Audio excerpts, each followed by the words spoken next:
All right, 7:15 on the dot. The Bengals game doesn't kick off for another hour, and you are here instead watching the 7:15 First Alert Weather Show. Look at that! Things are blowing up behind me. I don't even know what's going on. Bengals game an hour away, but they've decided to release all the pyrotechnics at 7:15 instead. That was pretty cool. I'm just catching it on the delayed version here. All right. If you're going to be out and about, that is the most exciting thing other than the game that will happen tonight, especially weather-wise. We don't really have much of anything to worry about until we hit this weekend, but then we do have to worry at least a little bit outside. We'll talk about our First Alert Weather Day coming up on Sunday. I almost don't want to go away from this because I don't know what's going to happen next. All right, well, we'll see if anything crazy happens. If something happens, I'll try to jump back, but no guarantees. Let's talk drought monitor. How about that? Hold on, let me find the one where I'm in there, too, because I need to be in there. If you're going to be out and about this weekend, like I said, we do have some rain on the way that'll help with the drought-like conditions and kind of soggy up those Sunday plans. We got some improvements from this. How this works, the drought monitor, they take data. They end the data at 8 a.m. on Tuesdays, right? They stop taking data at that point. They compile the map, and then they put it out on a Thursday morning, right? So we had some small improvements with the last drought monitor, and then we had a lot of rainfall on Tuesday. That did not get factored in as it was released Thursday. So we still had last week quite a bit of drought showing up on this map. Drought-like conditions, right? Moderate, about half of the tri-state under moderate drought, or a little less, and the rest of the tri-state abnormally dry. Now, with all that rain we saw just last Tuesday, that has put a big dent in our drought-like conditions, which is great news. Now, just a few areas here, I'd say about a third of the tri-state maybe, experiencing abnormally dry conditions. So that's what we have out there right now. We do have more help coming with this. That will arrive on Sunday. Unfortunately, what will also be arriving is our latest First Alert Weather Day. It's not just some rain. There's going to be quite a bit of it in a few spots. Some areas could pick up an inch of rain. On top of that, could see some stronger storms. We do have a marginal severe weather risk. It's a 1 out of 5, but it's not a 0 out of 5. 1 out of 5 here on Sunday. So don't forget, download our app. I know we've been pretty quiet recently. Not necessarily going to stay that way for the rest of the year. Things are picking up here as we round out the middle of October and head towards home here in November. We are at the 16th of November, so just about a half a month to go. Great app to have. We talked about this a little bit yesterday, so I don't really want to go into detail, but I mean, there's a ton of useful features on here. It follows you on the go if you're going to be out and about, out of town. It'll give you the forecast there too. And for specifically Cincinnati, we put the forecast in manually, like we do it.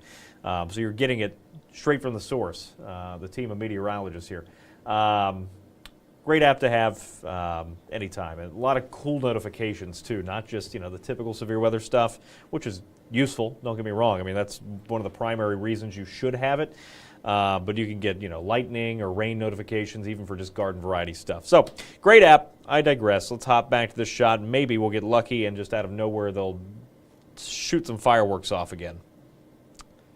Not going to get that lucky, huh? All right. That's all right. If you missed it out of the start, you'll be able to go back and rewind and catch the start of the 7:15 show. I guess those are 1 hour countdown. Getting ready there at the Bengals Stadium. Signal to tailgaters, maybe.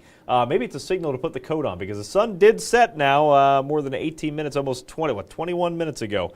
So with that, temperatures are going to start to tumble here pretty quick from the 60s through the mid-50s by the time this game kicks off in just about an hour. And then eventually by tomorrow morning, we're bottoming out in a few spots on the verge of the 30s. That's what a very clear sky will do this time of the year. Again, temperatures are nice now. We don't have that atmospheric blanket, so it's going to, temperatures will tumble off tonight. They're not going to tumble off for long. Well, it's going to be a chilly start to your Friday morning. Here's our latest warm wave here off of the west, starting to swing on in. Big storm system is sitting back here just to the west of where it says Custer there on the map, right? So ahead of that, you're already starting to see this southerly breeze kick in. And that is our warm wave that's going to sweep on in. Tomorrow's still comfy, 70 degrees outside for Friday. And Saturday, not bad either. We'll get up to 80, though. This time of the year, we should be, instead, at about 65 degrees. So we're going to be running almost 15 degrees above normal for the first half of the weekend. That's also when the wind is expected to start to pick up. I know the storm system does not look like much out there. Not yet. But it's going to get organized. All the ingredients come together just off to our southwest. This is the area we've been watching for the last several days now. Looks like an avocado over there. Anywhere from southwestern Indiana all the way back into northeast Texas, that is the slight risk. That is a 2 out of 5 on our severe weather scale, and that's where we're going to see the greatest threat for damaging wind and perhaps a few isolated tornadoes. For us here in the green shaded area, it's mostly it's a marginal risk, but it's mostly a damaging wind threat for us. And I know the graphic says Saturday. I don't want you to focus on that because how this works, there's always all these little stipulations, right, in weather.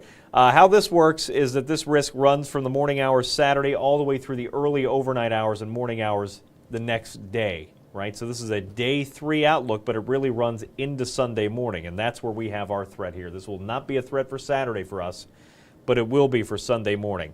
So it's a little misleading there, but that's just how it works. Marginal risk, again, damaging wind threat, something we'll have to keep an eye on. In addition to that, we also have a marginal risk for excessive rainfall.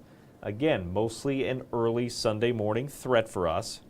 And what this means is that flash flooding will be a possibility in a few spots. I'm not as concerned with this. The latest models have trended, stayed about where they were yesterday. It was a downward trend, but some areas could still pick up an inch or more of rain. So we'll keep an eye on the flash flooding threat. We'll keep an eye on the clear skies in that Bengals game tonight. Not bad out there for that. Just nice and crisp if they're going to be still heading out. You still got an hour to get down there. Good luck finding a parking spot. It's been busy, I hear. 46. Now, that's the temperature downtown. Some areas in the outskirts will be in the low 40s. Can't even rule out some upper 30s, so you're probably going to want the shades and a coat tomorrow morning. You're not going to need it for long. Through the afternoon, temperatures with a southerly breeze will quickly warm back up to about 70 degrees, just in time for our game of the week down at Lawrenceburg, southeast Indiana. Lawrenceburg hosting South Dearborn. Kickoff temperature right around 64 degrees. Clouds will be rolling in, so the temperatures will not sink as quickly for high school football as what they're going to do outside tonight. 64 for kickoff, 60 by the end of the game. I call that a really nice forecast. That's one both the fans and the players enjoy because it's not too hot for either, or too cold for the fans, too hot for the players. Really nice, little free AC for high school football in our game of the week. And then we turn to the weekend. And that is where things will take a turn. It's kind of a split weekend. Saturday looks really good. Going to be very warm, about 15 degrees above normal. Just the slimmest of chances for a shower. We could see a shower early. We could also see a shower late. But the stormy activity, that does not roll in until well after midnight. So if you're heading to the FC Cincinnati match, this is a 6 p.m. kick, mind you, a little earlier than most of the games or the matches over at TQL Stadium. 6 o'clock Saturday. 79 for the march, still very warm for that. You can get away with the shorts all night. I mean, by the time you're driving home, the clouds hold temperatures up a bit, and it's still 71 or so by the time that match wraps up. And then we'll have to start to think about the storm threat that's going to start to roll back in. But before we even get there, I want to point your attention to the inflatables, of which there are many outside. Please take those down. If you don't want to go chase it, it's not for me, it's for you. Well, a little bit for everybody else, too, because nobody wants to drive into one of these flying down the road. Take them down. You have until about Saturday morning before the winds start to ramp up. As early as Saturday afternoon, we'll start to see some wind gusts over 20 miles per hour. You should start to bring them down to that point. If they look like they're about ready to take off, that would be a good idea. If you have a 12-foot skeleton in the yard Sunday, make sure to securely attach to something or it will go flying. And it'd be hard to find there. Sunday, make sure to keep those inflatables down. We're going to see wind gusts even outside of the storms, right? Not just even in the storms. Outside of the storms, 40 plus. So, again, just be aware of that. It is going to be a very windy end of the weekend. There's that slimmest of chances. This is showing up now in this particular model and a different one, just showing just a slim chance for a shower or a downpour early Saturday morning before most of you are up. Right? If you're an early bird, you get up at 5 to 6, yeah, you might have some sprinkles outside, but by 7 to 8, that's pushing out, and the rest of our Saturday looks dry. That's the only change in this forecast from yesterday. Everything else looks to hold off in most cases until after 9 to 10 o'clock at the earliest, mostly after midnight, and that's when the storms roll through. This model, again, giving us a 7-10 split today. Yesterday it had, or 2 days ago, it had some heavy rain. Now all the heavy rain is up to the north a bit. But not to say we can't get a strong storm out of this, not to say some people can't see an inch of rain, because it's going to be on and off. This is just our best chance early Sunday morning, close to downtown around 6 o'clock, a little earlier to the west, a little later to the east. But generally right around or before sunrise is what we'll see the greatest threat for a strong storm or two. And then it's just going to be on and off rain through the day as this pinwheels through the Ohio Valley. By Monday, we're clearing back out, at least for a day. Another round of rain pushes in Tuesday. We dry out for a few days, and then we'll have another slim chance it looks like Sunday of next weekend, like a long ways out, the 26th. That's what that is here off to the southwest of town by next Sunday, the 26th. So in that time span, the wind is going to be what gets us, I think, even outside of the storms. This will be our biggest problem into the weekend. If we don't see a severe storm, it'll just be the winds outside the storms. By the time you're marching into the match, those folks with the big flags down there marching in to TQL Stadium, 2 hands on the flagpoles, please, because it will be very breezy. 20 mile per hour winds plus by Saturday evening. Then we get into Sunday. Here we go. Things really start to pick up pretty quick.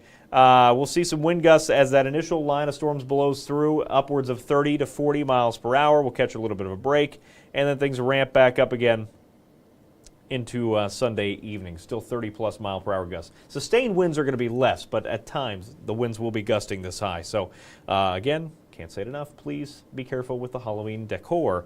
In terms of rainfall totals, you can see, I mean, this is taking it down a little bit. It's still around an inch in a few spots, half inch to an inch in most areas. Some areas could see more than an inch. It's just going to be very isolated. The highest rainfall totals are there to our northwest. Blue shaded area is at least an inch. The light blue is 2 inches, and the estimated purple shaded area is an estimated 3+ inches of rainfall. So we need some more rain. We've done some work on that drought monitor, but we could still use some more, right? Just a big swing in temperature. When you see this, you know it's a big potent storm system from the mid-60s today to the 80-degree mark Saturday, and then right back to 58 Wednesday. Temperatures Sunday, that temperature is going to be tumbling through the day. I think at midnight we start off at about 70 degrees. We're dropping through the mid-60s through the afternoon, 50s, and eventually 40s by Monday morning. So it's going to be a rapid drop-off in temperatures, JD. I'm doing great. Canton tomorrow morning, clear and crisp. You have a good night, too. It's clear and crisp out there, and then you'll be dealing with the same storm system as we head into the second half of the weekend. Here is your 7-day. Without further ado, I'm going to cut it quick tonight just so you guys can get out there and do whatever you got to do before this game comes on, as if that was the only thing you had to do. Sunday, first alert weather day. You've been alerted. 64 degrees and dropping through the day. Stormy, breezy, just not a great weekend. Not a great end of the weekend. Saturday still looks good. Sunday, not ideal. It's just, if you're not seeing the rain, you'll see the gusty winds, just not a pleasant time to be outside. Monday, we clear out, calm down, cool down, 62. Still a little breezy at times Monday, but not bad. And then 58. We're barely going to drop below 58 there Saturday morning, but we have that for a high temperature Wednesday. We extend this to 10 days. UC playing Baylor at home at Nippert Stadium Saturday. That would be the 25th. At 63 degrees. Overall, a little bit quieter, but still, and even they just released the seasonal outlooks. I did not get a chance to grab those files. I couldn't find them to throw them on a map. But what I will say is just, I had a little Spark Notes version for you, is that the seasonal outlook came out from the Climate Prediction Center for December, January, February, also known as meteorological winter. So the winter seasonal forecast is out. It looks like temperatures, right now we have what's called equal chances, or EC, or near normal. We'll just call it that because I think that's easiest to understand. Near normal temperatures and above normal precipitation across the Ohio Valley. What that could mean is that when temperatures finally get a little cold enough, late November, early December, and we get above normal precipitation, it might be a busy winter, maybe a busy start. We'll see what happens. Grain of salt, nothing's ever great, in the forecast world when you try going out months in advance, but, they try their best, and I'm just passing that information along to you. Above normal precipitation with a La Nina winter setting up. And anyway, that's what's going on there. Don't forget, you can follow me for all kinds of fun things and bad jokes at Facebook and Twitter. You also get severe weather information in those areas. If we do have any strong storms Sunday, you will be the first to know if you're monitoring those newsy social sites. Again, meteorologist Brad Maushart there on Facebook, Brad with 3 A's, D Weather on Twitter, and then call me Brad on Instagram. And if I ever get my computer to work, I will edit some photos and have some new ones up there because I know it's been a while, but my computer, and it's a work in progress. We'll just say that. All right, I'm going to close this out by going back to kind of where we were to start, and we'll see. Maybe it's 7:30 as we get now within 45 minutes of this game. Maybe the Bengals will just entertain me Hold on. We're getting there. With one more show of weird fireworks that came out of nowhere there at the start of the show. If you missed them, you can just back this up all the way to the start. You'll see some fireworks when it's done in this live mode. But anyway, enjoy your night. Whoest of days to you all. We'll see you again at 10 and 11 and right after the Bengals game wraps up this evening, probably around 11:15 or so. We'll have a sports recap, too, so you can switch back over and check us out there. And then don't forget, we're on, all through the day tomorrow. We'll get you caught up with what's the latest on this severe weather threat on Sunday, our first alert weather day. We'll give you that alert first. But for now, enjoy the rest of your Thursday evening. Hoo day, go Bengals, boo Steelers. Enjoy that weather, everybody.